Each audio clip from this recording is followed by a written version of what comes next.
नमस्कार। Jharkhand news live में आपका स्वागत है। मैं हूं अनंत कुमार। आज एक बार फिर खास स्टोरी लेकर हम आपके सामने आए हैं। आज हम बात करेंगे उस महिला शिक्षिका का जिन्होंने देश में पहली बार महिलाओं के लिए, लड़कियों के लिए स्कूल का द्वार खोली थी। इसके पहले महिलाओं को पढ़ने लिखने का कोई अधिकार नहीं था। हम बात कर रहे हैं उस महान महिला का, सावित्रीबाई फुले का, जिनका जन्म 3 जनवरी 1831 को हुआ था। आज पूरे देश के अंदर में जो आप महिलाओं का विकास देख रहे हैं या बराबरी का हक का अधिकार देख रहे हैं, उस जमाने में महिलाओं को कोई अधिकार नहीं हुआ करता था। आप अगर महिला होने पर गर्व महसूस करती हैं तो एक फूल उस महिला के नाम जरूर अर्पण करें, जिन्होंने गाली और कीचड़ खाने के बावजूद अलबत्ता जीवन की परवाह किए बिना महिलाओं के लिए शिक्षा के द्वार खोली। वैसे महान समाज सेविका, शिक्षा की देवी सावित्रीबाई फुले की आज जयंती है। 3 जनवरी 1831 को महाराष्ट्र के सतारा जिले में एक माली जाति के परिवार में उनका जन्म हुआ। आज उन सभी महिलाओं के लिए गौरव का दिन है, जिसके संघर्ष के बदौलत महिलाएं समान हक के साथ आगे बढ़ रही हैं। सावित्रीबाई फुले और उनके पति ज्योतिबा फुले को घर परिवार सब कुछ छोड़ना पड़ा था। ऐसे विषम परिस्थितियों में समाज सुधार का काम उन्होंने किया। दुनिया के तमाम देशों का इतिहास गवाह है कि पुरुषों को जो अधिकार प्राप्त थे वह महिलाओं को नहीं था। महिलाएं निरंतर उपेक्षित रही। वे सदैव पुरुषों की दास्ता और स्वाद सिद्धि का वस्तु मात्र बनकर अपने को संपूर्ण मानती थी। पुरुषों के द्वारा बनाए गए सामंतशाही व मनुवादी व्यवस्था के नियमों के आधार पर ही महिलाओं की पूरी जीवन गाथा थी।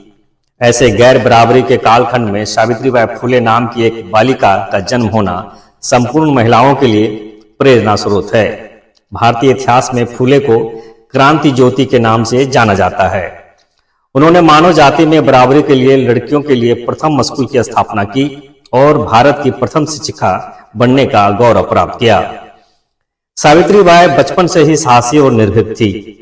परंपरा के अनुसार यथा उस जमाने में 9 वर्ष की आयु में उनकी शादी ज्योतिराव फुले से हो गई। ज्योतिराव फुले समाज सुधार के काम में लगे हुए थे। उन्हें महसूस हुआ कि महिलाओं के बराबरी के बिना सब समाज की स्थापना की कल्पना करना बेमानी होगी।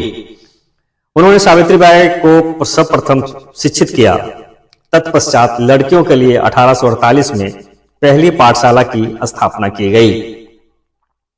इस पाठशाला में 17 वर्ष की आयु में प्रथम शिक्षिका बनने का गौरव सावित्रीबाई को प्राप्त हुआ।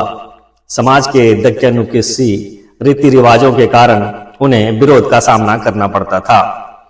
विडंबना ऐसी कि जब वे पाठशाला के लिए घर से निकलती थी तो उनके थैला में 2 और साड़ी हुआ करती थी। चूंकि दुश्वारियां यह थी कि उस समय महिलाओं के शिक्षा जैसा ज्ञान प्राप्त करना नियम विरुद्ध था, इसलिए रास्ते में उनके साथ अभद्र व्यवहार किया जाता था।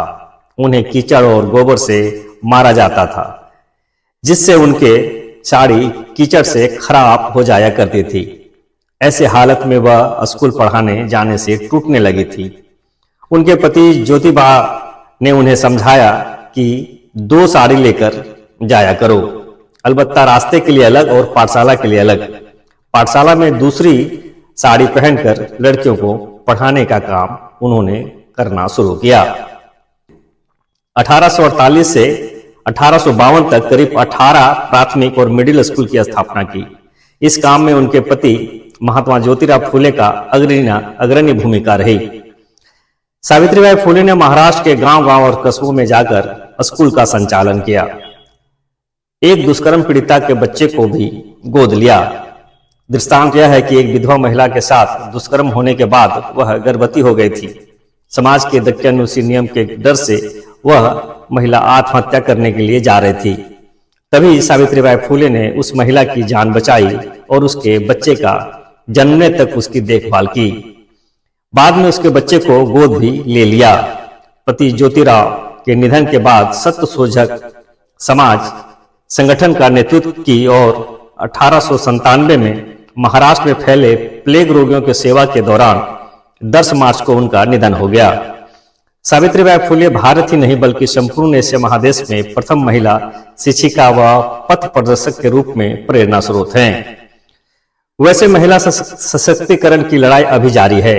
इस कड़ी में झारखंड सरकार ने सावित्रीबाई फुले किशोरी योजना लागू कर राज्यवासियों को संदेश देने का काम किया है। समाज सुधार के लिए अपने जीवन की आहुति देने वाली क्रांतिकारियों की शहादत बेकार नहीं जाने दिया जाएगा। इस योजना के किशोरियों को वर्ग 8 से लेकर 12वीं कक्षा तक की छात्रवृत्ति की व्यवस्था की गई है। तो ऐसे थे सावित्रीबाई फुले, जिन्होंने महिलाओं के लिए विकास अब कहें या समाज में बराबरी का हक का द्वार उन्होंने खोला। आज यदि जो भी महिला ऊंचे पद पर हैं या अगर समान अधिकार उन्हें मिल रहा है तो इसका श्रेय सावित्रीबाई फुले को जाता है। आप देख रहे थे झारखंड न्यूज लैब का विशेष स्टोरी। अब अगले एपिसोड के लिए आप मुझे दीजिए इजाजत।